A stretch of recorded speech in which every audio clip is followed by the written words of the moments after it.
Bient Sport wordt mij mogelijk maken door Friesland Lies.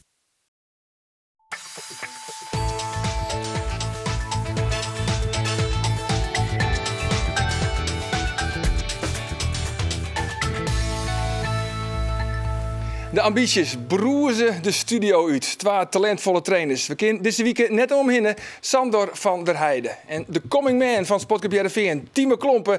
En wij zijn scherp als een herdershoen, sportverslagjouwer Jaap Stalenburg. Dit is Bient Sport, waarin we het ek de grens nog in, hielendol naar Spakenburg.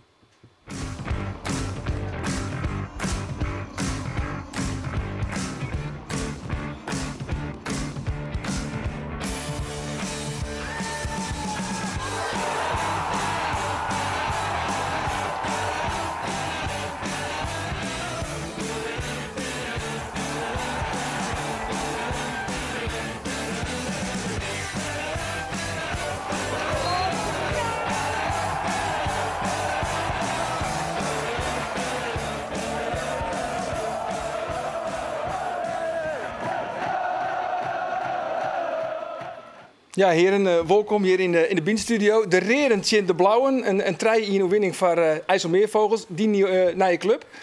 Maar daar is natuurlijk al verschillende derbies mee maken. Maar hoe intens wie deze burenruzie? Ja, dit was, het staat er ook nog een interview in Spakenburg. Ik zou met mijn vrouw even over de markt eerst, even in Spakenburg, even een visje halen. Maar het was redelijk druk daar in het dorp, dus op een gegeven moment de auto maar neergezet en naar het sportpark gelopen. Ja, dat was een uur en een kwartier voor de wedstrijd zo verschrikkelijk druk al. En ja, kijk, ik heb natuurlijk Cambuur Heerenveen Cambuur meegemaakt. Dus dat is groter omdat het eredivisieclubs zijn. Maar je ziet 8000 man op de tribune. Ja, en dit ademt, dat hele dorp, dat ademt voetbal. Dat is iets... Ja, dat is ook echt strijd en haat en nijd onderling. En dat voel je aan alles. Dus dat was wel echt leuk om mee te maken. Ja, nou dus voor het eerst op eigen voeten als haattrainer. Ja, zijn vlucht kunnen dus gaan. Hè. Zij is je assistent bij Cambuur. En zij zit je dus in het amateurvoetbal. Stel je daar wel eens hoe vernuiveren? Hoe vlug het dan gaan kan? Vooral in deze situatie bijvoorbeeld met Sandor? Nou, deze situatie is wel bijzonder, denk ik. Maar ja, kijk, het vak wat wij kiezen als trainer, dan ligt dat wel op de loer. Dat kan gebeuren. Je kan ontslagen worden. Je kan zomaar weg zijn. Het kan heel goed gaan. Een risico van het vak? Ja, het kan heel grillig zijn, ja. Ja, en je bent afhankelijk van mensen die jou toch plaatsen. Dus je moet eigenlijk zorgen dat je zo goed mogelijk bent. Maar daar ben je wel van afhankelijk. Het gaat toch wel als een verrassing, Jaap? Ja. Nee, maar dit zijn 2 trainers met een verhaal. Maar daar komen we straks wel op. Want ik heb over Sander... Ik begrijp werkelijk helemaal niets van waarom hij bij Cambuur weg moest. Nee. Helemaal niets. Nou ja, hij zit er nou ook. Tuurlijk, er is al behoorlijk wat zijn, Sandor. Hè? Dus hoe is te dominant wezen. Hoewel, ik moet eerst zeggen, het geen degradatie is van assistent van Cambuur en IJsselmeervogels. Het is echt een van de mooiste clubs van Nederland om te werken, denk ik. Dus ik bedoel het niet negatief. Nee. Maar toch, en daar kunnen we net omheen, Sander. Er gaan wel allerlei geruchten, hè? Ik bedoel, dus hoe is schulden haar bij de vrouw van de voorzitter gezeten, Sander? Ja, dat zijn wel verhalen, daar word je simpel van. En dat vind ik eigenlijk heel diep triest, dat mensen dat in de wereld brengen. Schulden bij spelers, relatie met de vrouw van de technisch directeur, een affaire met de voorzitter, zijn vrouw. Ja, noem het maar op. Ja, goed, maar waar komt dat dan vandaan? Ja, zeg maar mensen die gewoon iets... Ik hoor dat ook van familie en vrienden en dan moet je dat uitleggen dat het niet zo is. Ja, maar het is toch ook wel raar, laten we heel eerlijk zijn. Dat is de ook club de presteert niet. De club presteert niet. De hoofdtrainer mag blijven zitten. Ja. En dan moet een assistent weg. En dat beslist een bestuur. Nou, de meeste bestuursleden weten niet of er zandenvlucht in een voetbal zit. Dat is toch voor de buitenwacht niet uit te leggen. Nee, maar dus ga je maar verhalen in de wereld brengen wat gewoon...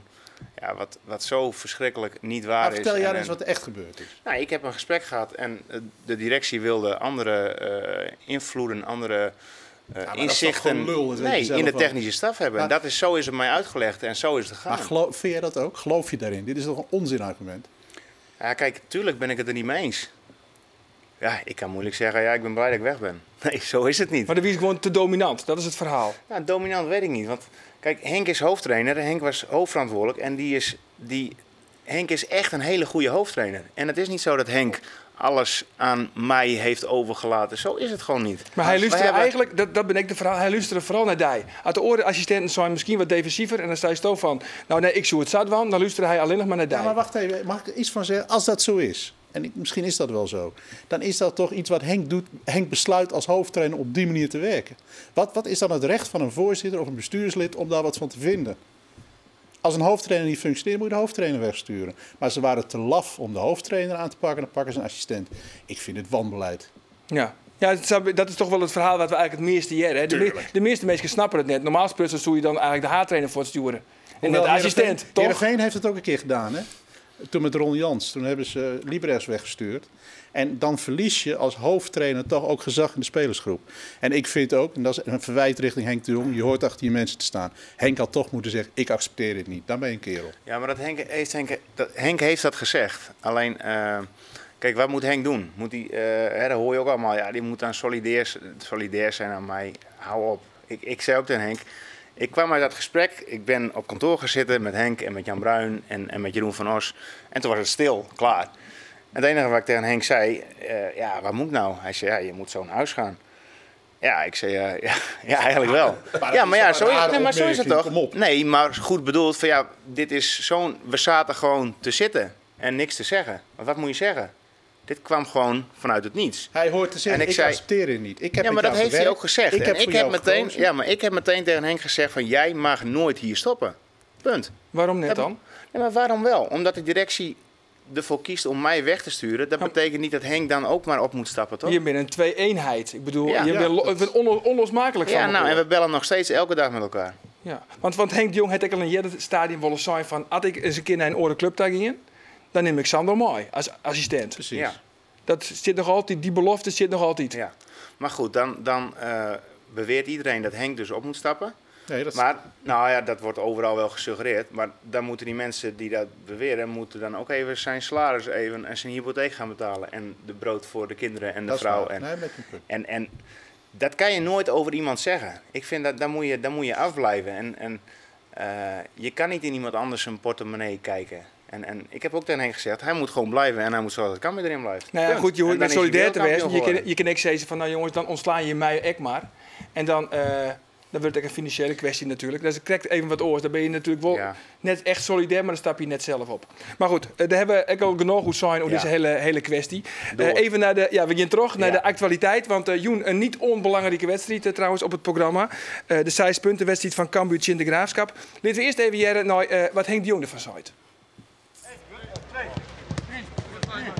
Dit was zeker een van de wedstrijden van het jaar. En ze hebben me benaderd, alleen dan moest er net al te bot de druk op lezen. Dat had per week niet doen. Dan moest er wel een middenwijn vinden. Maar het is een andere groep dan we hier. En ik ken geweldig met die jongens, geweldige jongens. Maar ik heb bij sommigen het idee dat het eigenbelang voor het clubbelang gaat. Nou, en dat ken natuurlijk net. Dat ook net, dat pik ik net. En, dus daar ben we mee aan de gang. Dat is ook heerlijk om daar mee aan de gang te wijzen. Maar dat is wel belangrijk. Ja, dat is nogal een flinke uitspraak. Te volle spelers, te volle dwanden met eigen belang, op het teambelang. Herkent u dat? Nee, maar goed, dat is... misschien is er deze week of vorige week iets gebeurd. Dat weet ik niet. Nee. Wat zou je dan van als dat er onderhoorn is, team? Nou, doe me een beetje aan het filmpje denken, toch? Over PSV met Stijn Schaars, die boos was op Luciano Narsing. Ja. Maar ja, de kunst van de trainer is om er een geheel van te maken en dat zo te houden. Ja, iedereen heeft zijn eigen belang. Dat hebben spelers nou eenmaal. Daar heb je mee te maken, dus ja, daar heb je op in te spelen en te zorgen dat het een geheel wordt. Ja, dat lukt je niet altijd. Nee, maar Henk zei, ik vind het ontzettend leuk om daarmee aan de gang te wijzen. Ja. Maar wat zou hij dan dwan, denk je? Ja, wat zou je dwan? Als dat speelt? Als dat speel je zo bij Heerenveen? Als je dat voelt en dat waarneemt ergens, ja, dan moet je daar op een goede manier mee omgaan. Ja, dat is elke keer anders. Soms moet je het individueel doen, soms moet je iemand in de groep aanpakken, soms moet je dat juist niet doen. Ja, er is niet één weg die je daarin bewandelt. Want ja, dat hangt ook weer van de speler af. Als je het maar voor elkaar krijgt dat hij uiteindelijk weer in het teambelang doet wat jij eigenlijk wilt. Nou, wat wel interessant is, we hebben wel eens discussies over spelers die je haalt voor de bank. Bij Ajax is het Heitinga met name die rol naar zich toe trekt. Er wordt heel veel discussie over sporttechnisch, Heitinga, Miskoop, noem maar op. Dat heeft de Boer in het verleden ook met Ooyer gedaan. Dat met oudere spelers erbij vaak die rol op een training overnemen. Toevallig vorige week op de Toekomst geweest. En als je ziet hoe Heitinga voortdurend die jonge jongens scherp houdt, is mooi om te zien. Heitinga is een soort van cultfiguur. Ja, maar dat moet je niet onderschatten. Nee, maar ik heb dat zelf ook ervaren in mijn laatste jaar. Precies, dat maar dan accepteer je ook, zeg maar, dat je op een gegeven moment dan je moet nooit een jaar te lang doorgaan eigenlijk. Hè? Want dat onthouden mensen. En als je op een gegeven moment zelf kan accepteren van nou weet je, ik krijg veel pijntjes en ik weet niet of ik het allemaal nog kan belopen. En dan kan je dwars doen en zeggen ja, ik ga ten koste van alles, wil ik altijd spelen. En dan kan je dwars worden in een groep. Of je accepteert het van nou, op een gegeven moment is het klaar. Het is mooi geweest. Is Toon hier te lang er ook in, Tinks? Nee, dat heb ik gelukkig. Ik ben het laatste half jaar ben ik met Marco van der Heijden en Erik Bakker en dat soort jongens mee aan de slag geweest, optrainen. Ja. Hey jongens, even weerom naar de Graafschap. Even jaren wat Jan Vreeman, de trainer van de Graafschap, van de superboeren, wat hij ervan vindt. Je hebt de overwinning nog niet te pakken. Alleen ja, uiteindelijk denk je dat hij steeds dichterbij komt. En dat is er dit weer eentje van. Er zit druk op in zoverre dat de concurrent is. En daar zit wel een verschil met voorgaande wedstrijden. Ja, die moet je ook winnen. En zo gaan zij natuurlijk ook, zo gaat Cambuur ook de wedstrijd in, neem ik aan. Ja, zij moeten gewoon winnen van de Graafschap die nu laatst staan. Maar ja, als wij nog wat willen betekenen dit seizoen, dan is het heel belangrijk dat je denkt morgen punten pakt, zodat je aansluit. Maar jongens, dat laatste shot, we trainen zijn. Wat is dat voor trainingscomplex? Dat liggen we gewoon midden in een weiland. Matig veld. Matig veld. Ja. Hey jongens, nog een opvallend detail is eigenlijk de grensjochters. Want eigenlijk is die eerst Erik Braamhaar op deze wedstrijd. En nu is het uiteindelijk, want Braamhaar, die oude routiers, die hier een lezing bij de Graafschap. Ja, dat begint al... Het begin al, dit is toch het grootste flauwekulverhaal weer van de afgelopen week. Ja, even uitlezen. Die Dick van Egmond, die voorzitter van die scheidsrechtscommissie, die is niet meer te volgen. Volgens Braamhaar mocht die wedstrijd niet fluiten, want die had een keer een lezing gedaan bij de Graafschap. Dat kan. Vervolgens wordt Makkely van Feyenoord Excelsior afgehaald. Die moet deze wedstrijd doen. Met 2 grensrechters uit Leeuwarden. Nou, als jij dan nog kunt uitleggen, ik niet. Ja, de Graafschap is nou lelijk, hè? Had ze een punt? Terecht. Ja? Als je dan toch... Wat maakt nou een lezing uit? We doen allemaal wel eens ergens een lezing. Daarmee ben je als scheidsrechter nog niet meteen supporter van de Graafschap, lijkt me toch? Als je nog bij de Graafschap werkjes voerst. Zo is er een punt van Maatje?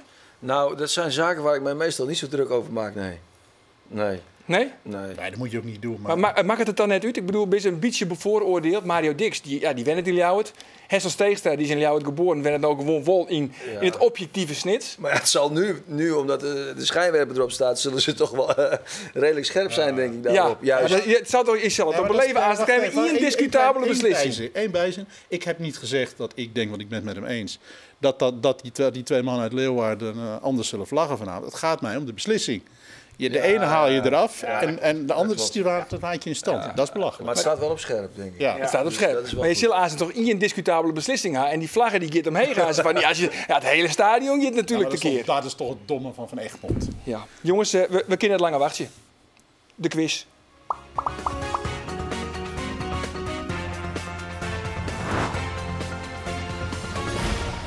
Welkom bij Henk en Henk Sportquiz. De achternaam De Jong komt vaak voor in het Nederlands betellen voetbal. Nigel de Jong, Siem de Jong, Jerry de Jong, Theo de Jong, Jean-Paul de Jong, John de Jong. Maar Hokker de Jong spelen de meeste wedstrijden van Oranje. Is het A, Nigel de Jong? Is het B, de oud-Cambuur-trainer Theo de Jong? Of is het C, Luc de Jong? Mail je antwoord Favage naar pient@omroepfriesland.nl en win een luxe Cambuur-pakket. Ja, ze zijn altijd pittig, team. Ze zijn altijd pittig. De winnaar van Vlienweekend, die show je nou onder in beeld. Dat is Marijke de Witte uit Damwoord. En zij wint 2 kaartjes voor de wedstrijd Heerenveen tegen Rode JC. En dat we toch over Heerenveen Rode JC. Je zullen spelen in een oren formatie. Treien of jouw treien. Ja, het zou zomaar kunnen. Van wie heb jij die informatie? Nou ja, ik weet toevallig van de morgen op de training. Ja, we hebben wel zo getraind. Het is op de persconferentie gezegd, hoor. Nee, ja, maar dat is extra. Ja, Foppe is de vrij iepenhoer, want het is Marzo. En dus is het direct heel iepenhoer wijzen. Ja, dat gaat er mij niet om dat ik er niet open over ben, maar het zou dus ook nog wel anders kunnen worden. Het is een lokketje. Het is een lokketje. Nee, maar in principe is het fjouwe treien. Alleen nog zij spelen vaak met 2 spitsen. Ja. En Foppe de Haan zei letterlijk, Oost in die oren-verdedigers echt grasprietjes te dekken. Dat wil ik net. Dan kun je beter Marzo, Trosko naar het middenveld. Ik omdat zij fjouwe man op het middenveld hè. Ja. En Marzo vult dat beter in dan spelen van Anholt. Ja, dat zou een optie kunnen zijn, ja. Dat klopt, ja. Maar toch zie je het hele elftal, dat wordt een beetje te elkaar heen husselen, toch? Want het is Van den Berg komt weer om, Van de Bomen, vervangt Sint-Juste. Ja, Jerry is niet fit. Dus Branco komt voor Jerry.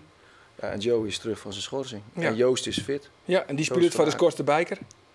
Ja. Op een linksback. Ja. En dan hebben we nog Marzo en dan is de cirkel weer roen. Dan hebben we de oude spelers en dan kunnen we voetballen. Ja, je hebt goed opgelet. Ja, toch? Ja. Hey, Foppe de Haan die neemt de Vlienweekend nooit verlies van Heerenveen tegen AZ neemde hij gewoon spelers losers. Ja. Dat mag, Dat mag, natuurlijk. maar wie dat echt zo? Nou, ik denk dat het in principe geen losers zijn. Maar kijk, hij wil gewoon een statement maken om die jongens toch op scherp te krijgen. Dat er nog meer gevraagd wordt dan dat er al gevraagd wordt. En dat het vak profvoetballer nog meer inhoudt dan dat het al inhoudt. En ja, dat is denk ik een beetje de les. En ja, daar ben ik wel voorstander van. Ja. Ja. Maar is het bij hem dan misschien ook wel een beetje hetzelfde onderhoorn als wat Henk de Jong niet kreeg, zei van Ja. het eigen belang en het teambelang?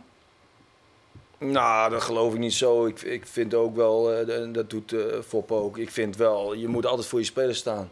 Dat is een beetje mijn stijl ook, moet ik eerlijk zeggen. En daarbinnen moet je ze keihard aanpakken. Want dat accepteren ze dan ook wel. Maar eigen BV'tjes, ja, dat valt wel een beetje mee, vind ik. Ja. Hey, je bent nou assistent. Je Ja. bent ook gepromoveerd eigenlijk, hè? Want dat is net meer de beloften. Nee. Dus is nou vast bij het eerste overtal. Is het de ambitie om echt haattrainer te worden? Het is wel mijn ambitie om ooit hoofdtrainer te worden, ja. Bij Ja. Heerenveen vanaf december, januari, met Foppe ernaast. Als mij die vraag gesteld wordt, dan zal ik daarover nadenken. Is die vraag je al gesteld? De Sorry, ik neem nu de rol van Arjen over, Ja, maar ik dat vind mag het wel wel. heel interessant. Dat mag wel. Nou, de echte vraag en dat het echt bij elkaar komt, dat ik keihard roep van nu is het moment en ik wil en ik zal. Ja, kijk, dat is allemaal leuk bedacht door Timo Klompen. Maar de echte kans moet zich daarbij ook voordoen. Ja, maar En- het is toch heel logisch. Ja, dat zeg vind ik. jij logisch. Maar Ja. weet jij wat mijn route is geweest? Nee, Nee, zal ik die uitleggen maar dan? ik hoor alleen maar goede berichten over je. Ja, maar ja, kijk. Nou, ik zal uitleggen hoe ik in elkaar zit. Ik ben zelf mijn grootste criticaster. Ik vind dat je onvoorstelbaar goed moet zijn als trainer. En ja, daar ben ik mee bezig. Daar heb ik een route voor gehad. Die is nu denk ik 7 of 8 jaar lang. Daar zal ik je niet helemaal mee vermoeien. nee. Maar B1, de belofte, assistent geweest bij Van Basten. Assistent en belofte gedaan onder Dwight. Nou, bla bla bla. Ik denk dat ik redelijk ver ben inmiddels. Ja. Redelijk ver. Maar ik moest eigenlijk op de weg hierheen denken aan Van Bronckhorst. Aan de woorden van Van Bronckhorst toen hij zei van... Ik word trainer bij Feyenoord. Dat moet je doen. Dat moet je met alles wat je hebt, moet je dat op een gegeven moment willen. En de kans moet zich voordoen. Hè? Want zo simpel is het volgens mij. Ja. Zullen we En dat eventjes, moment is wat mij betreft, komt dat wel steeds dichterbij. even een kwart filmpje. Die laatste Gewoon vond ik omdat best het, interessant. omdat het kind. Even Sjen.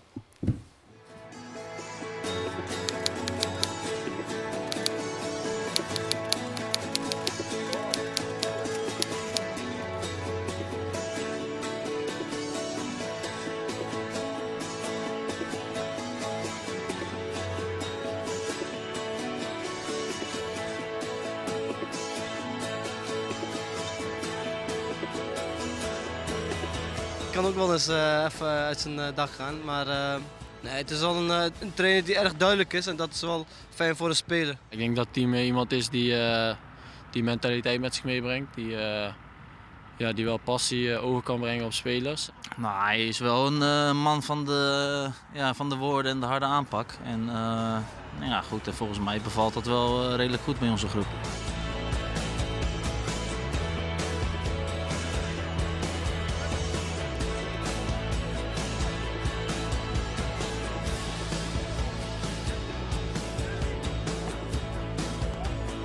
Maar zo, wat we ooit een keer met Gert Jan die had het zo in mini deed ik met team doen. Dus die team jongen ontwikkelt zich prima.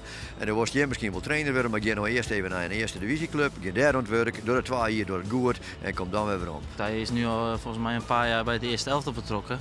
Dus hij maakt denk ik ook stap als trainer, lijkt me. Dat is raar om te zeggen als speler, maar normaal zegt een trainer dat over een speler van hij maakt stappen. Maar dat denk ik bij het team ook. Ja, Jaap, ik zocht gelijk even naar die. Allergisch van sporters die roepen dat ze stappen of stapjes maken. Bij schaatsers ben ik zo ver dat een echte topper zegt dat niet. Nee, maar goed, had hij wel stapjes maken? Ja, dan gaat hij op zijn stoel zitten draaien. Maar ik hoor in het circuit alleen maar goede berichten over Team Ja. Klomp. Maar het zou toch ook wel logisch wezen, toch? Want ze hebben het bij Heracles Almelo. Hij zegt John Stegenman, de Forentas-coach. Het is misschien wel de Good Capes oplossing.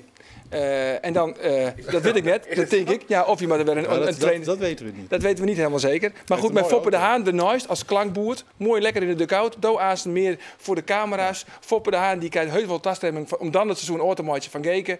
En dan kun je ook een beetje leren, onhoor van Foppe. En dan tak hem hier helemaal op eigen voeten. Ik vind het een ideaal Ja, ik snap scenario. wel dat jij dat heel interessant vindt, dat begrijp ik wel. Ik vind het interessant om naast Foppen te werken en ik vind het interessant dat ik heel veel trainers heb meegemaakt. En dat moet eigenlijk uiteindelijk uitmonden in het feit dat ik zelf een hele goede trainer word. En ik denk dat ik onderweg ben. Het is prettig om goede berichten te horen. Dat is beter dan slechte berichten. Van welke trainer heeft u het meest geleerd? Het meeste geleerd? Ja, van allen steek je. Ja, dat is ook zo'n antwoord voor niks. Maar van alles. Wat is het laatste wat u leerd heeft van Foppe de Haan? Het laatste? Nou ja, Fop is wel een doener. En ja, kijk, Fop is echt doorleefd als trainer. Die is geboren als trainer en die gaat als trainer. En ja, die heeft een bepaalde rust en een bepaalde belegenheid die ja, ik ook ooit hoop te krijgen eigenlijk. Ja, maar loop jij ook niet... Jij bent natuurlijk aan carrièreplanning, dat heb je net verteld, zijn van die stappen. Ja. Maar is het ook niet zo dat misschien een volgende stap in jouw carrièreplanning wel even die tussenstop is? In wat Foppe zegt? Wat Foppe zegt?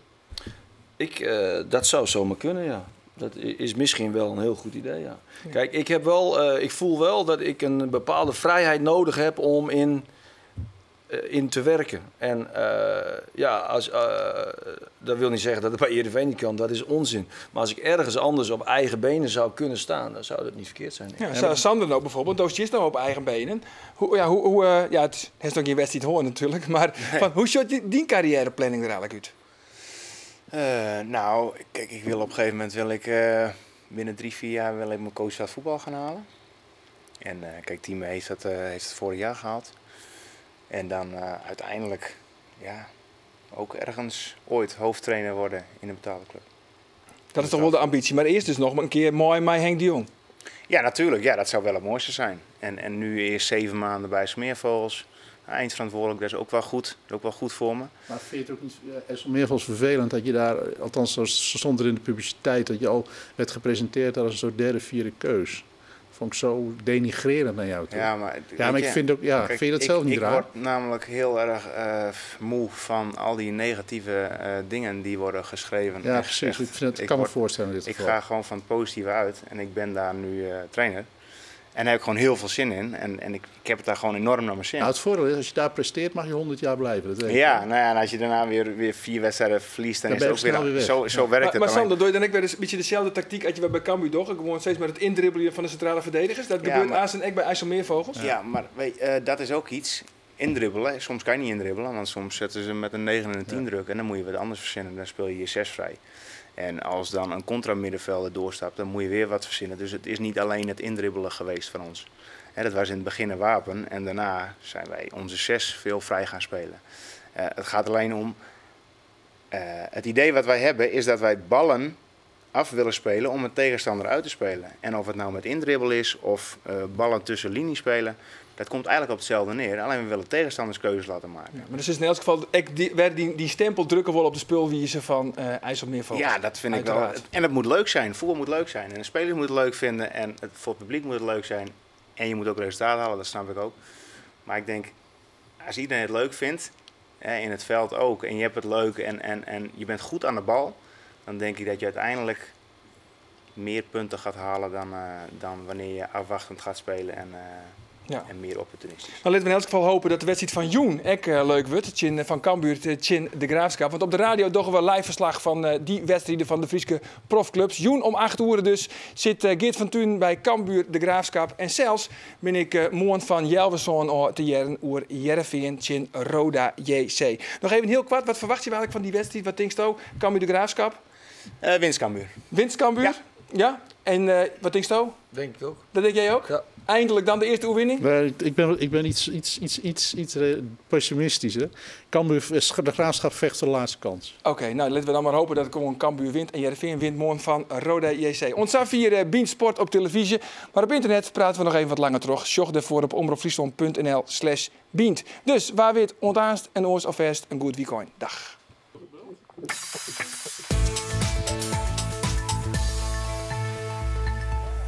Welkom bij uw wekelijkse nijbabbel op internet. Mij nog heel tijd aan tafel. Sander van der Heijden, Thieme Klompen en Jaap Stalenburg. En heren, ik wil het eerst even met hem over FC Twente. Want die club die wie oude weken weer negatief in het nijs. Laten we even zien. Goedenavond. Geen voetbal meer op het hoogste niveau in Enschede. Geen eredivisie. Het is een scenario dat FC Twente boven het hoofd hangt. Wij kunnen er eerlijk gezegd niet zoveel mee. Vanmorgen meegedeeld wat er gebeurd is. Dat de voorzitter is afgetreden. En verder gaan we over tot de orde van de dag. Ja, vind je een mooie kerel? Ja, Ted van Leeuwen. Hij ontkent nog dat hij bestaat af en toe. Oh, echt? Ja. Nee, maar ja, wat is er nou toch... Wat is er toch onder hond met dit FC Twente? Ja, wat aan de hand is dat daar een gek voorzitter is geweest een paar jaar. En die wilde maar Joop één ding. Munsterman. Ja. En die had eerst een krant heeft hij gesloopt. Een krantenconcern, Wegener. Toen wilde hij, want ja, sommige mensen hebben dat ego nou eenmaal. Wilde hij 1 keer kampioen worden met een voetbalclub. Heeft daarvoor eerst een stadion laten bouwen. En vervolgens heeft hij daar allerlei financiële constructies bedacht die een zinnig mens niet bedenkt. Want ik bedoel, je zal trainer zijn en je zal te maken hebben met dit soort financiële claims op spelers die verkocht moeten worden. Daar word je niet vrolijk van, hoor. En het feit, en het allerergste denk ik is nog, want wat ze daar intern doen, moeten ze lekker zelf weten, dat er gewoon gelogen is tegen de KNVB over het cijfermateriaal. Dat is inmiddels ook bewezen. Ja, en ik verwacht dat Twente enorme problemen gaat krijgen. Nou, er kunnen behoorlijk wat punten in oorlutsen worden. Dat zou dan wel weer gunstig wezen in de vakantie natuurlijk. Ja. Want ja, je kan er ook kampioen mee worden, hè? Maar je puntenaftrek. Zo is, die hebben we maar wel. Die hebben we maar wel. Nee. Maar ja, volg je hem dat überhaupt? Nou, dat zit natuurlijk net bij de club. Maar kun je je voorstellen dat je dat wil volgen als je bij Cambuur werkt? Van wat gebeurt er met puntenaftrek bij Twente? Ja, natuurlijk. Ja. Op dit moment is Cambuur een concurrent van Twente en andersom. En dan heb je nog een paar ploegen bij. Dus ja, als een concurrent dan in deze situatie terechtkomt, hoe triest het ook is, ja, dan ga je wel nadenken van stel nou dat en je leest 9 punten aftrek of 6 punten aftrek. Nou, dan ga je zelf ook rekenen natuurlijk. Ja. Zo, dat is niet zo moeilijk. Nee, zo moet er natuurlijk ook nog op zoek naar je trainer. Henk de Jong wordt wel eens neemt, hè? Dan was de assistent van Henk bij FC Twente. Tak hem hier. Kan slechter. Kan slechter, toch? Ja. Jongens, daar zitten nog wel een paar stappen tussen. Want kijk, het scenario waar iedereen nu een beetje rekening mee houdt en op speculeert, is dat er een aantal hele grote geldschieters rondom Dick Wessels, de bouwondernemer, die 3,2 miljard op zijn bankrekening heeft, dat die nu eigenlijk, afhankelijk van de beslissing van de KNVB natuurlijk, straks toch voor een faillissement van die club zullen gaan. Nou, dat betekent dat dan in ieder geval die schuldenlast eraf is. Zo zakelijk zijn ze wel weer. Dan kunnen ze de club gaan opbouwen. En Dick Wessels, hoor ik dan in Twente, is bijvoorbeeld weer heel erg gecharmeerd van Gert-Jan Verbeek. Dat is zo'n type trainer.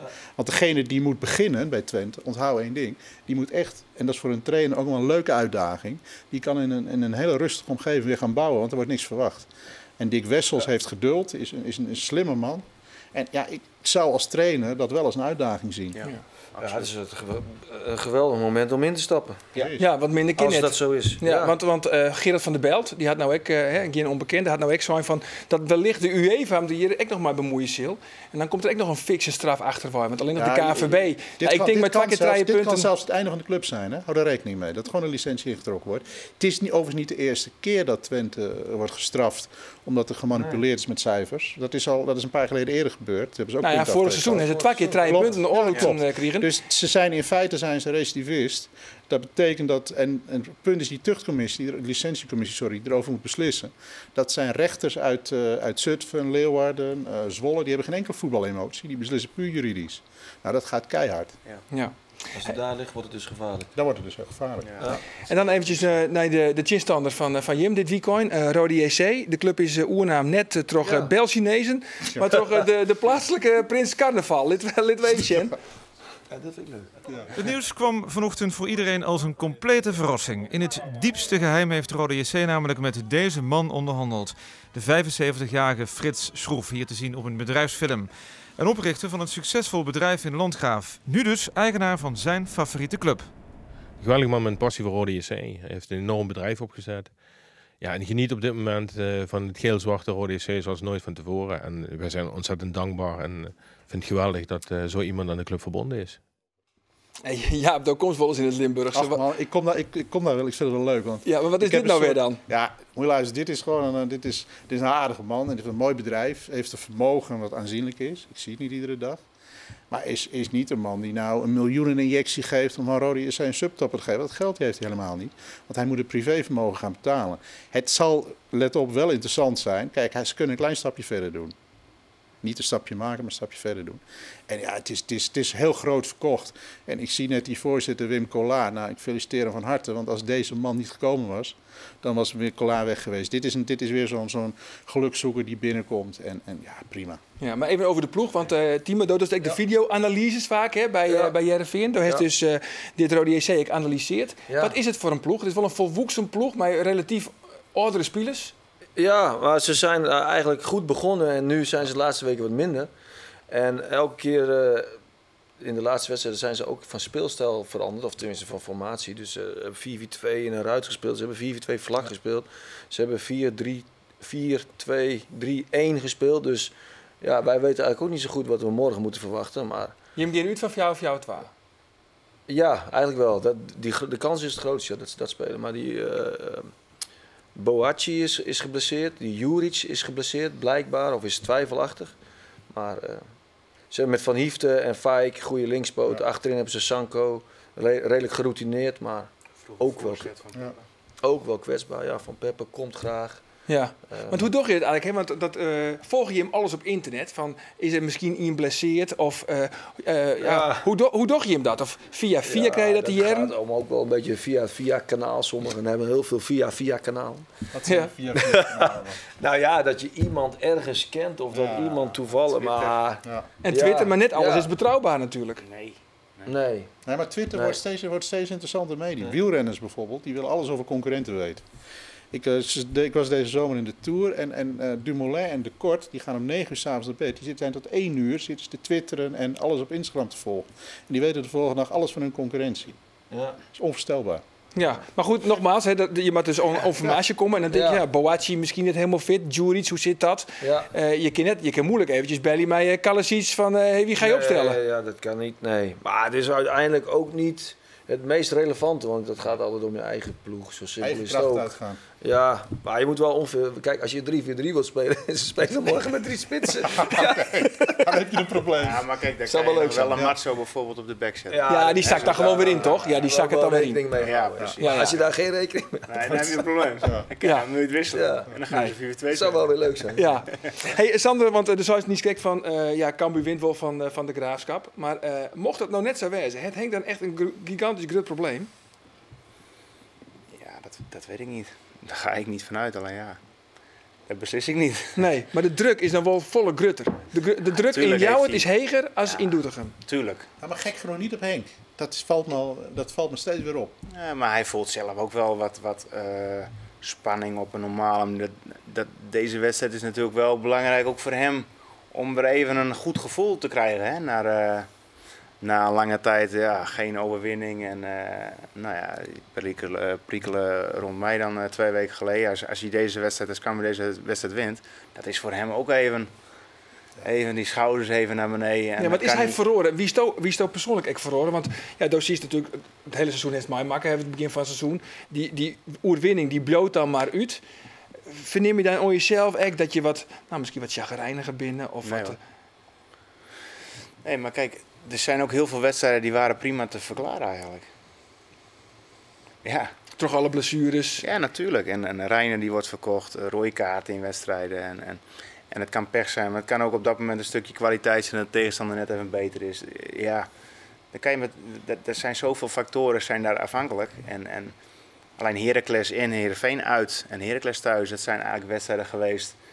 Nou ja, die pasten eigenlijk er niet tussen. Nee, nou ja, Ajax natuurlijk, Aaron Wiekoin. Ja, oké, maar goed, ik kijk dan even naar de wedstrijd dat ik dan op de bank zat. Maar die wedstrijden, dat was gewoon absoluut niet goed. En de rest hebben we er ook 7 gelijk gespeeld en niet gewonnen. Maar ja, kijk, zo slecht was het altijd niet. Alleen je wint niet, dus daar wordt de nadruk op gelegd. En dat is ook terecht natuurlijk. Volgens het ook al nog? Ja, maar goed. Zit er nog echt naar de live wedstrijden? Dat je denkt, of komt nog in het stadion? Ik heb zaterdag gekeken, ja. En ben er een verschil? Of voetbal is nog altijd hetzelfde? Ja, nee, ik ben daar niet meer elke dag bij, dus ik weet niet precies wat... Nee, qua speelstijl? Nou ja, Ajax uit. Ja. Zeg het maar. Ja, succes. Ja, dan kan je wel denken van ze stonden op eigen helft. Maar ja, misschien word je ook soms gedwongen. Ja, maar goed, nou dit is een hele oorde wedstrijd natuurlijk, Sint de Graafschap. Ja. Iedereen is er weer bij, hè? Maar Vitas, ook Betje natuurlijk, zeer belangrijk. Ja, absoluut. Nou, goed, Overgoor. Dus Cambuur heeft ten opzichte van de Graafschap meer kwaliteit vanavond. En ik hoop van harte dat we winnen. En dat zal ook zo blijven. Ik hoop ook gewoon dat Cambuur wint. En dat hoop ik ook echt voor Henk. En dat hij ook even, wat ik zei... Want het is namelijk echt een hele goede trainer. En wat hij dan zo nu en dan meemaakt nu... Dat is de discussie ook niet, denk ik. Nee, maar ik vind het sneu wat hij dan nu ook doormaakt, zeg maar. Het ging mij aan, klaar. Dat moet op een gegeven moment klaar zijn. Dat is klaar. En hij moet gewoon verder. En dat doet hij ook. En dat moet ook. En dan moet het ook klaar zijn. En ja, ik hoop gewoon van harte dat, ook voor hem, dat we vanavond winnen. Ja, want eigenlijk is het misschien ook wel iets, het is wel oorst, maar het feit Lodewegers is natuurlijk vrij gauw opstapt. Ja. Kan dat voor jou ook als een verrassing, eigenlijk? Dat hij zelf zo van, jongens, ik hoor hem uiteindelijk kwam het wel als verrassing, ja. Hij had het wel, hij worstelde wel de laatste weken daarvoor. Maar uiteindelijk was het wel een verrassing, ja. Want hij hield ook al eens een keer in een Jerry-stadium onjoen. Dat hij zei hier van, jongens, ik krijg deze ploeg net meer onder praat. Ja, dat weet ik niet zo goed, maar...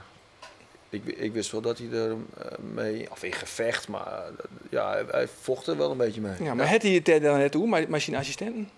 Jawel, daar heeft hij het wel over. Maar Dwight is ook wel iemand die dat eigenlijk bij zichzelf houdt en ook zelf wil oplossen. En ook niet iemand anders daarmee wil belasten, denk ik. Ja, en dan moet er natuurlijk een opvolger komen. In dit geval is dat Foppe de Haan. Maar wist je daar ook nog in kent? Zit er dan ook bij dat groepje van, nou jongens, hoe zullen we dit oplossen? Nee, daar zijn we uiteindelijk wel in gekend, maar toen was het eigenlijk al een feit. Het is niet zo dat ik daar... Kijk, er worden wel eens voordat Dwight kwam, werd de naam wel eens gedropt zo aan je door Hans Vonk. En dan kijk eens naar je eerste reactie. Maar daar word ik niet... Ik zit niet met de discussies aan tafel van nou die... Nee. Maar wat wie die eerste reactie doet? Hans Vonk kwam met de naam Foppe de Haan? Daar werden wij mee geconfronteerd aan tafel. Ja, maar net dus even informeel in een gesprekje. Oké. Ja. Hey, het Nederlands voetbal zit natuurlijk behoorlijk in een dip. We gaan net naar het EK. Dus is bij onder 20, assistent-trainer. Ja. Komt er wat talent aan? Het is wel heel... Ja? Nou, heeft hij me vertel. Komt er wat? Ja, ik ben al heel kritisch. Dus nee, geen talent. Ja, dat weet ik eigenlijk niet. Het wordt helemaal niks. Dat is wel heel leuk om dat te doen. Maar de onder 20, of daar echt talent tussen zit. Ik heb wel... Kijk, dat ik al zo lang na me denken is geen best teken. Nee, maar Pelle van Amersfoort zit er bijvoorbeeld bij. Ja, die is dan toevallig van ons. Rewan Amin.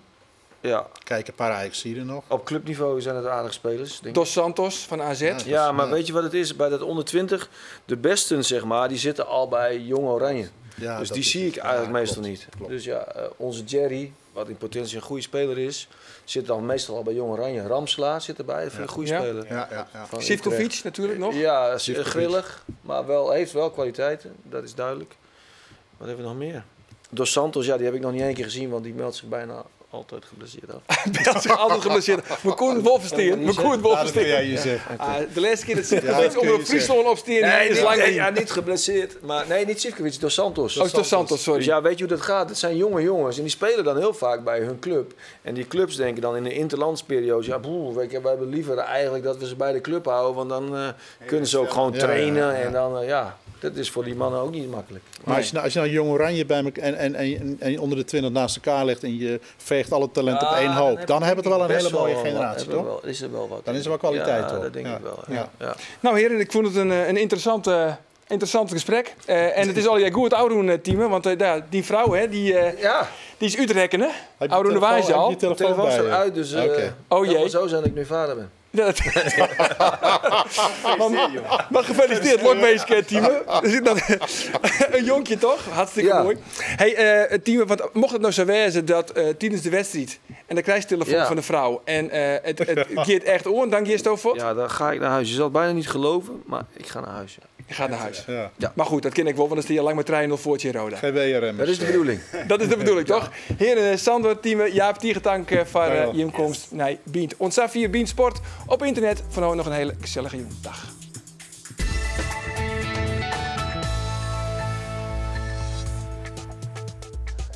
Heerenveen, zijn Roda. Nou, dat heb ik hem gelijk spelen. Eén gelijk. Want de Roda JC is ook wel aardig knap. Dus ik ben beide wel goed.